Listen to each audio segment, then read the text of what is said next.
नमस्कार मित्रों, प्रभात क्लासेज के ऑनलाइन प्लेटफॉर्म में आप सभी का हार्दिक स्वागत। आज अपन बात करते हैं पूर्ण संख्या की। पूर्ण संख्या, पूर्ण संख्या होल नंबर, होल नंबर। अब हम बात करते हैं पूर्ण संख्या कहते किसे हैं। पूर्ण संख्या को W से व्यक्त किया जाता है। ऐसी संख्या जो शून्य से शुरू होगी, क्रमागत रूप से कहां तक चलेगी, अनंत तक चलेगी। ऐसे आप जितने तक लिखना चाहते हो लिख सकते हो। सबसे छोटी पूर्ण संख्या क्या है? 0 है। सबसे बड़ी पूर्ण संख्या आपको पूछे तो क्या है? अनंत है, क्योंकि जितने तक आप लिखना चाहते हो लिख सकते हो। और प्राकृत संख्या, प्राकृत संख्या को किससे व्यक्त किया जाता है? n से व्यक्त किया जाता है। प्राकृत संख्या किसे कहते हैं? ऐसी संख्या जो 1 से शुरू होकर क्रमागत रूप से कहां तक चलेगी? अनंत तक चलेगी। अब देखो, प्राकृत संख्या 1 से शुरू हो रही है, पूर्ण संख्या 0 से शुरू हो रही। इसका मतलब एकमात्र कौन सा अंक है जो आपका प्राकृत संख्या में शामिल नहीं है? वो क्या है? 0 है। क्या है? 0। तो आप देखो, सभी पूर्ण संख्याएं प्राकृत संख्याएं होती है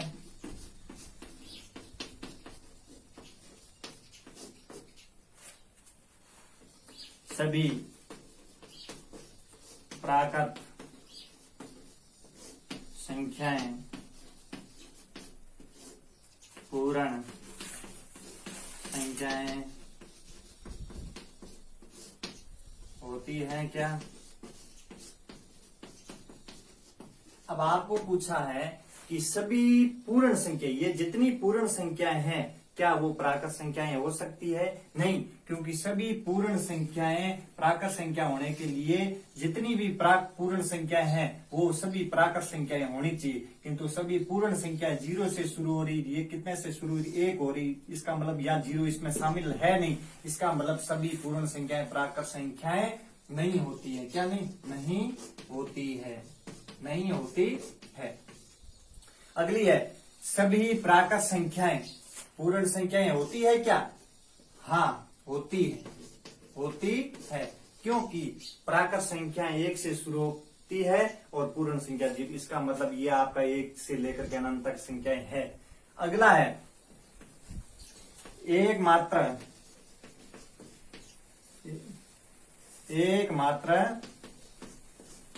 पूर्ण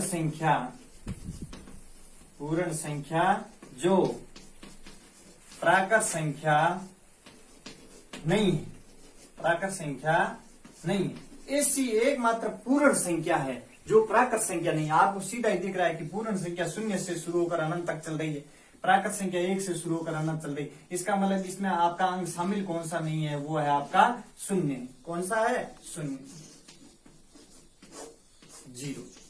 अब आपको बात मालूम होगी कि पूर्ण संख्या को क्या कहते हैं? होल नंबर कहते हैं। पूर्ण संख्या को किससे व्यक्त किया जाता है? W से व्यक्त किया जाता है। पूर्ण संख्या किसे कहते हैं? ऐसी संख्या जो 0 से शुरू होकर क्रमागत रूप से कहां तक चलेगी? अनंत तक चलेगी, उसको पूर्ण संख्या कहते हैं। प्राकृत संख्या को अंग्रेजी में क्या कहते हैं? नेचुरल नंबर कहते हैं। उसको n से व्यक्त किया जाता है। ऐसी संख्या जो 1 से शुरू होकर क्रमागत रूप से अनंत तक चलेगी उसको क्या कहते हैं? प्राकृत संख्याएं कहते हैं। सभी पूर्ण संख्याएं प्राकृत संख्याएं नहीं होती है, किंतु सभी प्राकृत संख्याएं पूर्ण संख्याएं होती है। एकमात्र पूर्ण संख्या जो प्राकृत संख्या नहीं है वो आपका क्या है? 0 है। अब आगे चलते हैं पूर्ण संख्या की विशेषताएं।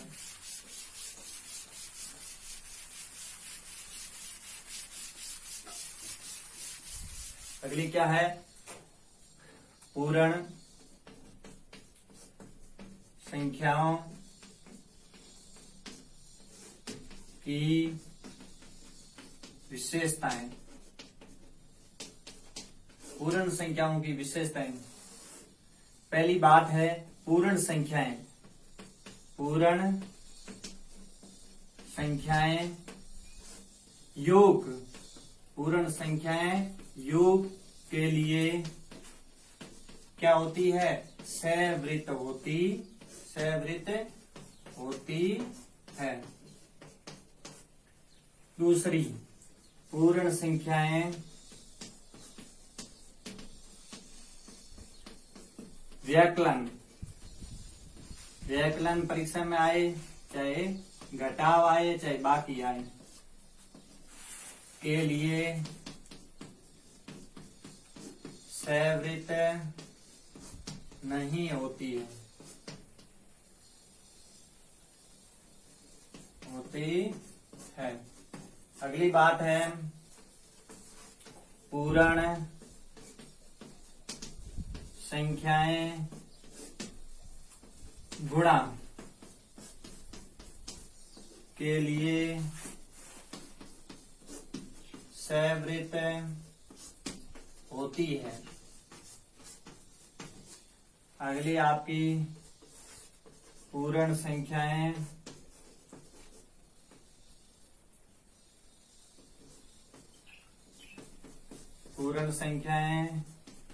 भाग के लिए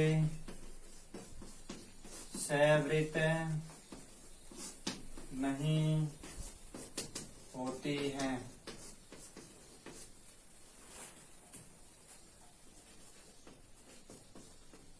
पूर्ण संख्याएं अंतर के लिए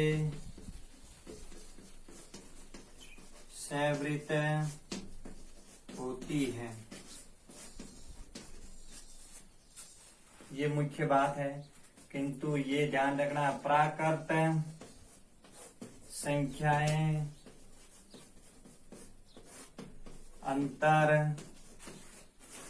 के लिए सवृत नहीं होती है, नहीं होती है। अब आप लोगों ने क्या पहली पूर्ण संख्याओं की विशेषताएं, पूर्ण संख्याएं योग के लिए क्या होती है, सवृत होती है। यहाँ मैं आपको लिख देता हूँ प्राकृत संख्याएं, प्राकृत संख्याएं, पूर्ण संख्याएं योग के लिए सवृत होती है, तो प्राकृत संख्याएं भी योग के लिए क्या होती है, सवृत हो जाती है। आपको रिपीट कर देता हूँ क्योंकि पहले ये पढ़ाया हुआ है, किंतु आपको पूर्ण संख्या योग के लिए क्या होती है, सवृत होती है, तो प्राकृत संख्याएं भी योग के लिए क्या होती है, सवृत होती है।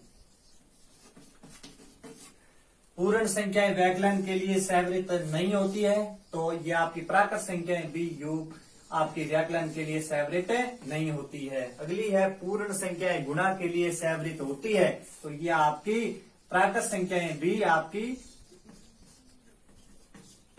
गुणा के लिए सवृत होती है। पूर्ण संख्याएं भाग के लिए सवृत नहीं होती है, तो यह आपकी प्राकृत संख्याएं भी भाग के लिए सवृत नहीं होती है। अगली है पूर्ण संख्याएं अंतर के लिए सवृत होती है। आपको पता है, हमने पहले आपको पता है कि नहीं, दो प्राकृत संख्याओं का योगफल ये प्राकृत संख्याएं होती है।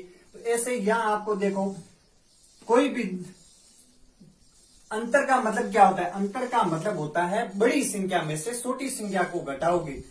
तो जैसे अब वहां आपके 5 में से 5 घटाएंगे, 5 में से 5 घटाएंगे तो क्या प्राप्त हुआ, 0, क्योंकि ये भी आपकी पूर्ण संख्या, ये भी पूर्ण संख्या, दो समान पूर्ण संख्याओं में से आपकी घटाई तो क्या प्राप्त हुई, पूर्ण संख्या प्राप्त हुई, इसीलिए ये क्या है, सवृत है। किंतु यहाँ बाकी वाली तो कोई भी संख्या ले ली, 5 4 ले ली, तो यहाँ आपकी वहां प्राकृत संख्या प्राप्त हो रही, किंतु यहाँ आपने समान अंक ले लिया, जैसे 5 में से 5 घटाया 0, और 0 एक प्राकृत संख्या नहीं है, ये क्या है, पूर्ण संख्या, इसीलिए सवृत नहीं है। ये ध्यान रखना, पूर्ण संख्या अंतर के लिए सवृत होती है, किंतु प्राकृत संख्या अंतर के लिए सवृत नहीं होती है। ये मुख्य बातें आपको क्या रखनी है, याद रखनी है।